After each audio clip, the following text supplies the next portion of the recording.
800 años de historia, casi nada. Un periodo que, vamos, define por completo lo que hoy conocemos como la península ibérica. Y la pregunta es, ¿se puede contar todo eso en solo unos minutos? Pues mira, ese es justo el reto que tenemos por delante. Vamos a intentar desentrañar la llamada Reconquista, que ya os adelanto, es un proceso súper complejo, lleno de matices, y que va mucho, pero mucho más allá de una simple guerra. Pues sí, esa es la gran pregunta. ¿Es posible de verdad capturar la esencia de 8 siglos en tan poco tiempo? A ver, para conseguirlo tenemos que ir más allá de las batallas, ¿sabes? Hay que entender también los pactos, las alianzas, las transformaciones tan profundas que hubo, y todo arranca con un reino que estaba, bueno, en plena crisis. Venga, pues nos vamos a principios del siglo VIII. La península ibérica en ese momento, bueno, era el reino visigodo, y era un auténtico polvorín. Estaban todo el día con luchas internas por el poder.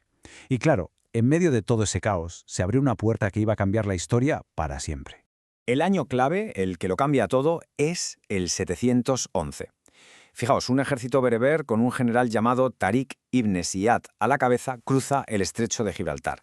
Y ojo, que en teoría no venían a conquistar nada, supuestamente venían a meterse en una de esas disputas visigodas. Pero lo que se encontraron al llegar les hizo cambiar de planes bastante rápido.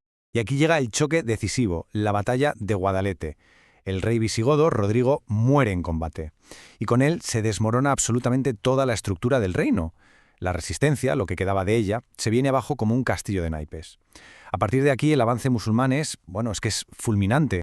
Y aquí, ojo, vamos a romper un gran mito.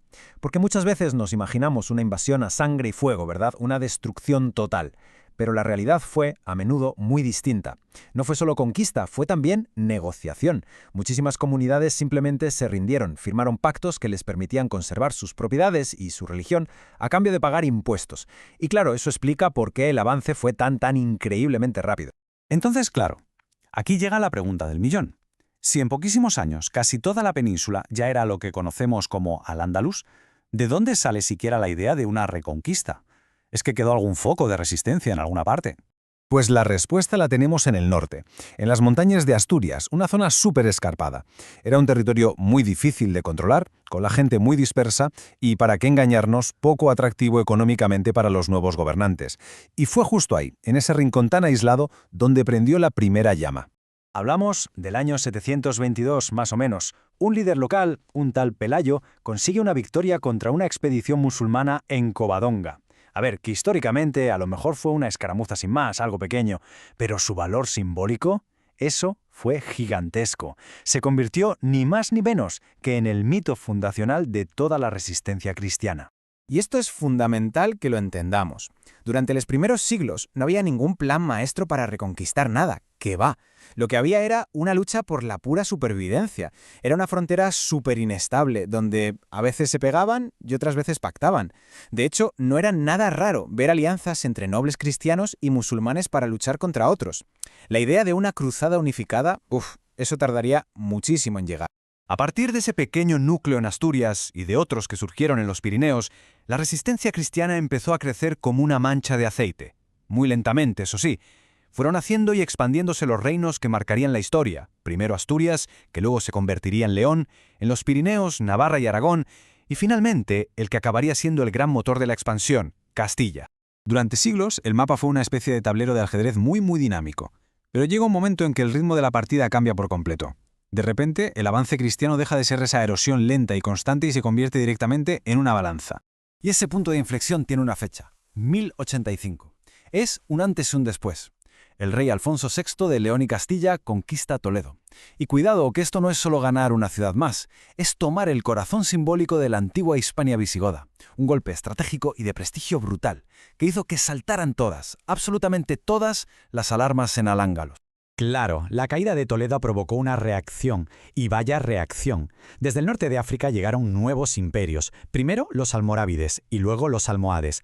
Hablamos de ejércitos muy poderosos que venían con un objetivo clarísimo, unificar al Andalus y frenar en seco a los cristianos. Y la verdad es que lo consiguieron, pero solo durante un tiempo.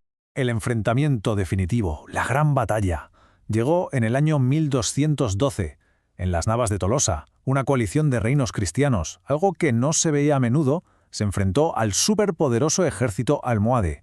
¿El resultado? Una victoria cristiana aplastante. Y a partir de ese momento, El equilibrio de poder en la península se rompió para siempre. Si echamos un vistazo a las fechas clave, la cosa es muy reveladora. Fijaos en el tiempo que pasa entre la llegada musulmana y la conquista de Toledo. Más de 300 años, un avance muy lento. Pero, ¿qué pasa después de 1212, después de las Navas de Tolosa? La aceleración es sencillamente brutal. En apenas unas pocas décadas, casi todo lo que quedaba de Al-Ándalus se desmorona. Y así llegamos ya al último capítulo de esta historia. Después de ese avance cristiano tan bestial, solo queda un estado musulmán importante en pie, en el sur, el reino nazarí de Granada.